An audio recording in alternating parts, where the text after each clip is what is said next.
So listen up, Magpies. After spending £250 million in the summer, Newcastle United have just made their position crystal clear on January transfers, and it's going to surprise absolutely nobody who's been paying attention to what's happening behind the scenes at St James Park. I'm Rodrigo, and you're watching Newcastle Mania, the channel made by supporters and for supporters who are absolutely obsessed with Newcastle United. You blinked, and Newcastle became headline news everywhere. The January transfer window is just weeks away, and whilst other clubs are already plotting their moves, our club has sent a very clear message about what to expect. But we'll get to the main story in a moment, because there are some fascinating details you need to understand first. But before we dive in, just one quick word. If you love Newcastle and want to stay on top of everything happening at our club, hit that subscribe button right now. It costs nothing, helps massively, and makes all the difference to our growing black and white community. Right then, let's paint the picture. Last summer was absolutely mental for Newcastle United, wasn't it? £250 million. Let me say that again. £250 million splashed across the transfer market. That's not monopoly money. That's serious investment from PIF into Eddie Howe's project. We brought in Anthony Elanga to give us pace and directness on the wing. We secured Jacob Ramsey from Aston Villa, a midfielder with incredible potential who we've all been desperate to see flourish in black and white. Yoane Wissa arrived to give us another attacking threat. Malik Thiaw came in to shore up the defence. Nick Walter-Made joined to add depth up front. The list goes on and on. But here's the thing, and this is absolutely crucial to understanding what's happening now. Out of all those massive signings, how many have genuinely hit the ground running? Chronicle Live themselves admit that only Thiaw and Walter-Made have proven to be partial success stories so far. Partial. That word does a lot of heavy lifting there, doesn't it? Now, before anyone starts panicking, remember this is football. New players need time to settle. New systems need time to gel, but when you spent that kind of money and you're sitting in 14th place in the Premier League whilst doing brilliantly in the Champions League and Carabao Cup, you can understand why the people making decisions at Newcastle might want to pause before writing another massive cheque in January.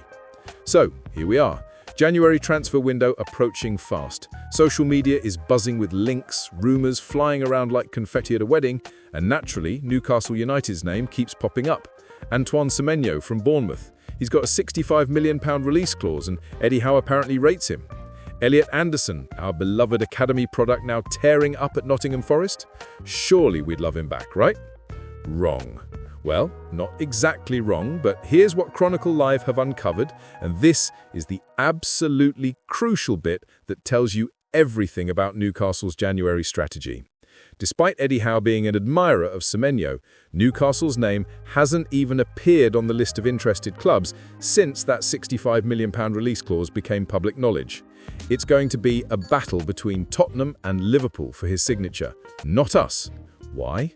Because we've already got Anthony Gordon, Harvey Barnes, Jacob Murphy, and the aforementioned Anthony Elanga all fighting for essentially two positions in the starting 11. And here's where it gets really interesting. Sources behind the scenes at Newcastle have made it abundantly clear. After that absolutely enormous £250 million spend last summer, the club are unlikely to engage in any major spending until the summer window arrives. Let me repeat that because it's massive news. No major spending in January.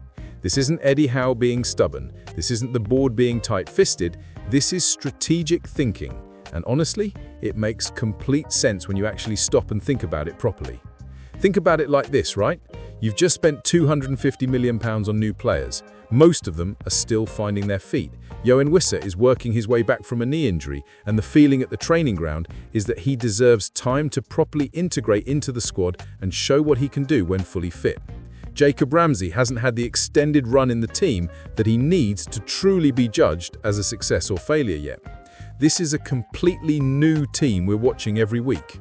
New dynamics, new chemistry being built on the training pitch, new understanding between players who've barely had half a season together. And whilst we're sitting in 14th in the Premier League, which nobody at the club is happy about, we're absolutely flying in the Champions League and the Carabao Cup.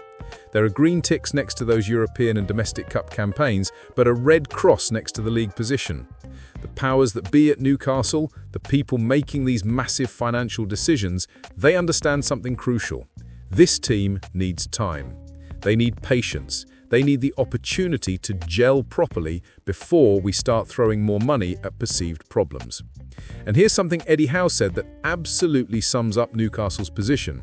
When asked about potentially going back for Elliot Anderson, who Nottingham Forest are apparently valuing at over £100 million now, Howe was brutally honest. He told Chronicle Live, "Sentiment never comes into it. It is always about finance. We have not had any discussions on the January window. We're too focused on the amount of games we have." Then he dropped this absolute gem. Certainly paying fees like that, and I am not sure we are going to be in a position to do that. It is just not really a window that big fees are usually paid. There it is, straight from the manager's mouth. No dancing around the question, no keeping hopes alive when they shouldn't be, just pure honesty. Newcastle won't be paying £120 million for Elliot Anderson or anyone else in January. Now, does this mean Newcastle are doing absolutely nothing in January? Not quite. The clubs still have funds available to bring in players as backup if required.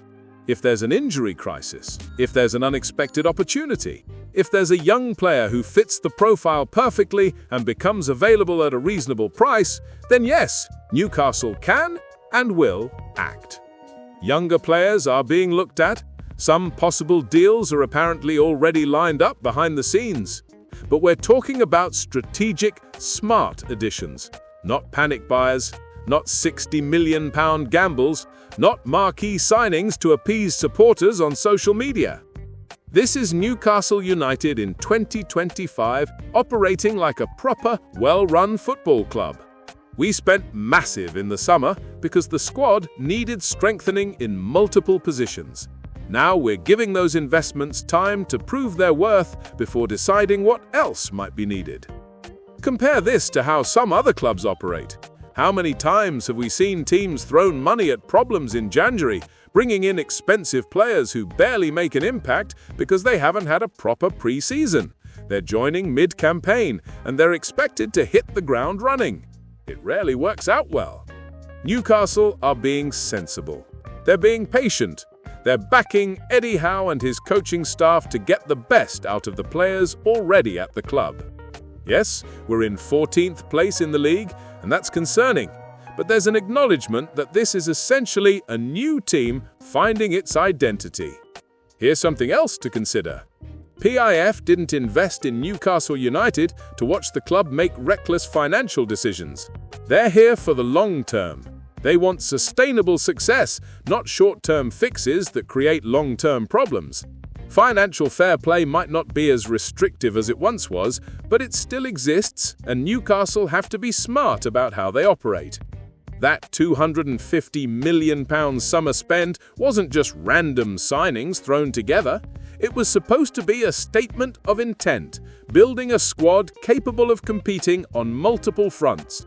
The fact that we're in the Champions League knockout stages and still in the Carabao Cup shows it's working to an extent.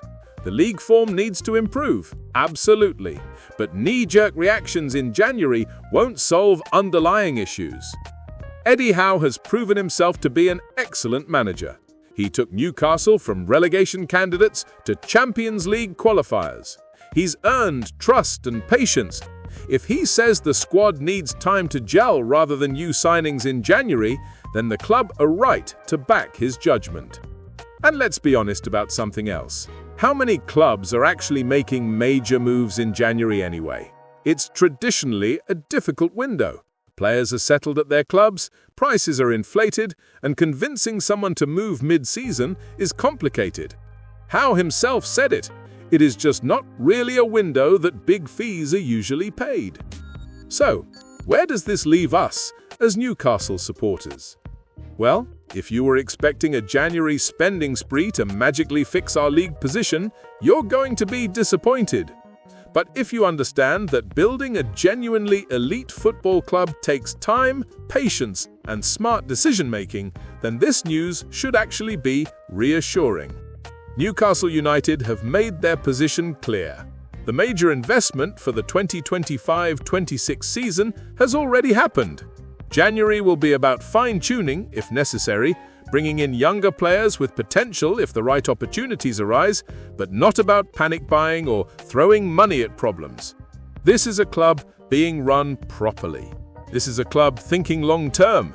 This is a club backing their manager to make the summer signings work rather than admitting defeat and starting over again. Will it be frustrating watching other clubs potentially strengthen in January whilst we stand pat? Maybe, but remember what happened when Newcastle spent big in the summer. Most of those players are still adapting. Imagine if we'd done that in January as well. We'd have even more players trying to settle at the same time. Trust the process. Back the manager. Give these new signings the time they deserve to prove themselves. And remember, we're still competing in Europe and domestic cups whilst building for the future. Right then, Magpies, that's where we stand heading into January.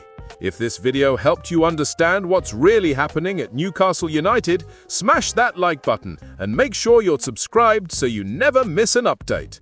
Drop a comment below telling me what you think about the club's approach. Are you happy we're being sensible or frustrated we might not strengthen? Whatever happens in January, one thing's certain. Newcastle United are building something special, and we're all along for the ride. Away the lads! I'll see you in the next one.